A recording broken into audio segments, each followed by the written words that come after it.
Hello everyone, welcome back to my YouTube channel John Lewis 3D Learning. In this presentation we are going to see division by two digits, a new method and a very simple method. So let us take 345 divided by 72. So normally how we do, we multiply 72 by 1. So 72 by 1 is equal to 72, 72 by 2 is equal to 144, 72 by 3 is equal to 216. Then we learn, so 4 times 72 is 288. Like that we first work out and then we go and divide 345 by 72 looking at the chart we prepared. But just by knowing multiplication table 7 and 2, can we do this? Yes, we can do it. So let's go and see. So 345 is the dividend and 72 is the divisor. So how to write the divisor? You write the first number here, that is 7 alone here, and 2 you write by the side of the quotient, that is multiplied by 2. So we write the quotient on top, by the side of that, by the right side of that you write multiplied by the second number of the divisor, that is 2 here. So this is how we have to first be ready in order to work out this sum. Okay, now you divide the number 345 by 7 by ordinary method. So what is how many times 7 will go into 34? 4 times. Therefore 4 7s are 28. So if you subtract you get 6. Now bring down that 5. So this is where you need to understand one extra step. After bringing down every number, what we need to do is, what is the last quotient we derived 4? You multiply that quotient with the right hand side number, that is 4 into 2. So 4 into 2 is how much? 8. So that should be subtracted here. That should be subtracted here. Therefore 65 minus 8 is equal to 57. So this 5 is the last number, no? We brought it down. Therefore that's all, the sum is over. Therefore the quotient is 4 and the remainder is 57. That's it. So we need not multiply by 72. Just by knowing multiplication table 7 and 2, we have easily worked out this sum. Isn't it? Very simple. So easy to do. Only thing is we need to understand the step. Okay, now let us try to work out one more sum. So 966 divided by 46. Now you know what should we write first? The dividend 966 and the divisor is 46. So what number should I write here? 4, and 6 should be written where? By the right side of the quotient area. Okay, multiplied by 6. Okay, now divide this 966 by 4 first. Okay, what is how many times 4 will go into 9? 2 times. So 2 4s are 8. Therefore if you subtract you get 1. Now bring down that 6. Okay, that's fine. Now what we need to do after bringing down every number, we need to multiply the last quotient with the number written at the side, no? So 2 into 6 here. So 2 into 6. Therefore 2 into 6 is equal to 12. That should be subtracted here. Okay, 16 minus 12, that gives you 4. Now you divide this 4 by the divisor 4.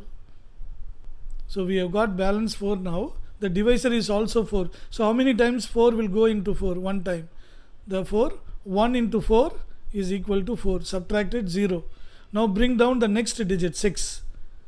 Okay, now what we need to do after bringing down every number, what is the last quotient we derived? 1. So multiply that quotient with 6. Therefore 1 into 6 is equal to 6. What we need to do, we have to subtract here. So what is the remainder? We get 0. So this is the answer. Therefore quotient is 21 and remainder is equal to 0. So simple, isn't it? So simple and very easy to work out. So only thing is we need to understand the steps, when we have to divide and when we have to multiply and subtract. So these two things will come alternatively. That is the only thing we need to understand. Okay, this is the simplest of all. Now I am just going to give you a difficult sum in the same concept. So it is slightly difficult. Let's go and learn now. See, for example, let us take 598 divided by 89. So as usual you write 598 is the dividend and divided by 89. Therefore we have to write 8 here and 9 here. Okay, this step already we have understood.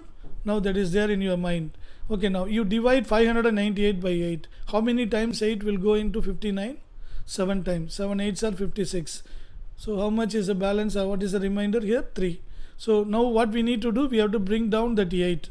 After bringing down that number, what we need to do, we have to multiply the last quotient, that is 7 and the number 9. So 7 9s are 63.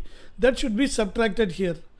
But 63 is greater than 38. Am I right? It cannot be subtracted. Therefore, we cannot proceed here. We cannot find out the correct quotient and remainder here. This cannot be subtracted. So we have to stop here. Then how to proceed? What we need to do is, so go to the quotient. So what is the quotient we derived? 7. Reduce it by 1. So reduce it by 1 means what? 7 minus 1, 6. And take the quotient as 6 and proceed now. Okay, remember we have worked out with 7. It was not working out. Now we are reducing that 7 by 1, that is 6. Now we shall work out again. See, 598 divided by 89, same sum. So here we are writing 8, here we are writing 9. So when we take 7, it was not working out because we were not able to subtract somewhere in between. Therefore we have reduced 1. We have reduced the quotient what we got in the last time by 1. Therefore we have to start with 6 here. Therefore 6 8s are 48. What is the balance? If you subtract 11, bring down that 8. See, after bringing down that number, what we need to do, we have to multiply the last quotient with that number. 6 into 9, 54. So that should be subtracted here. So what you are getting, 64 is a remainder. Therefore what is the quotient here? 6. And what is the remainder? 64. Now it becomes very simple and easy. Only thing is, when we were not able to subtract it, what we need to do, we need to go back to the quotient, reduce it by 1 and then work it out. Okay, that's the only thing you need to understand here and apply. Okay, now, sir, can we do it without redoing the calculation? Is there any other way we can find out whether the number cannot be subtracted in between somewhere? Can't we predict it in the very first step before start working out the problem? Yes, that can be done if we follow some other method. One more method. Okay, let's go and see the other method. So we are going to take the same sum. Okay, so 598 divided by 89. So instead of taking 89 as 89, so 89 is closer to 90. Therefore what we can write, 89 is equal to 90 minus 1. 90 minus 1. Therefore, how we can reshape or rework the sum? So 598 divided by 90 minus 1. Am I right? So 90, you write only the 9 here. Don't write 90. Only one single digit should be there. 9. And then minus 1 you write at the right side of the, wherever we write the quotient. Okay, therefore into minus 1. It is not plus 1 here. It is minus 1. That you have to remember. That's it. Now you just work out the way we are working out any division. So here 6 9s are 54. See, straight away 6 is coming, isn't it? In the previous methodology, we have got 7 and then halfway through we found we were not able to subtract, therefore we reduced by 1, then we went back to 6. But here straight away we are getting 6 if you change 89 into 90 minus 1, isn't it? Therefore 6 9s are 54. So what is the remainder? 5. Now what we need to do, we have to bring down the 8. Okay, after bringing down that number, what we need to do, we have to multiply the quotient with that right hand side number. Therefore 6 into minus 1 is equal to minus 6. So normally after multiplying it we subtract, but here the number is already minus, therefore it should be added here. Therefore 58 plus 8, this should be added here, therefore it is 64. So therefore the quotient is 6, the remainder is 64. We got the same answer, isn't it? Very, very simple. You try to work out by taking many more examples on your own. And you try to work out, you take the, see, we have taken only 3-digit dividend, am I right? And 2-digit divisor. Okay, divisor we should not change. This methodology holds good only for 2-digit divisors. But dividend you can go on increasing. So we have seen only for 3 digits in order to understand the methodology very clearly. Now you can expand it to 4-digit, 5-digit, 6-digit or any number of digits you want.